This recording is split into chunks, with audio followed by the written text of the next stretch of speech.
देवी प्रत्यक्ष म्हणते सान्निध्यम तत्र मे स्थितम, म्हणजे जिथे माझ्या चरित्राचं पठन केलं जातं, वाचन केलं जातं, तिथे साक्षात माझं मूळ स्वरूपाने प्रत्यक्ष स्वरूपाने सानिध्य असतं. आपण जे प्रेमाने कर्म केलेलं आहे, प्रेमाने भक्तीने अत्यंत प्रेमभावाने तुम्ही जे कर्म केलेलं आहे त्याचा अनुभव देवीने दिलेला आहे. माते तुझे ध्यान मुखास लागो, माते तुझे नाम मुखास येवो, माते तुझे आम्ही दासानुदास नमस्कार माते तुझ्या चरणास जगदंब जगदंब. श्री स्वामी समर्थ. आपण व्हिडिओमध्ये पाहिलेच असेल देवी आणि स्वामींनी कशा प्रकारे आम्हाला पुष्पप्रसाद दिलेला आहे. आज एका यजमानांकडे नवचंडी याग पूजेसाठी गेलो होतो. ते अत्यंत निस्सीम स्वामी भक्त असून देवी भगवतीची अगदी प्रेमाने सेवा करतात.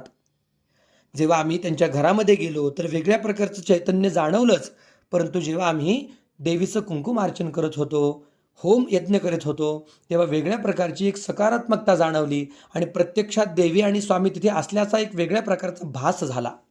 तो केवळ भास नसून ती स्वामी आणि भगवतीची एक प्रत्यक्ष प्रचिती असून तो एक साक्षात्कार होता. याचा अर्थ काय आहे की ज्या घरामध्ये प्रेमभावाने स्वामी आणि देवीची उपासना केली जाते तिथे प्रत्यक्ष स्वरूपाने स्वामी आणि देवी कोणत्या ना कोणत्या प्रकारे आपल्याला आशीर्वाद देऊन जातात. आणि खरंच देवी भगवती आणि स्वामी वेगळे नसून ते एकच आहेत. रूप जरी वेगळे असतील तरीही तत्व मात्र एकच आहे. त्यामुळे जे भक्त स्वामींची भगवतीची प्रेमभावाने उपासना करतात त्याचा प्रत्यक्ष अनुभव आपल्याला पाहायला मिळतो. श्री स्वामी समर्थ.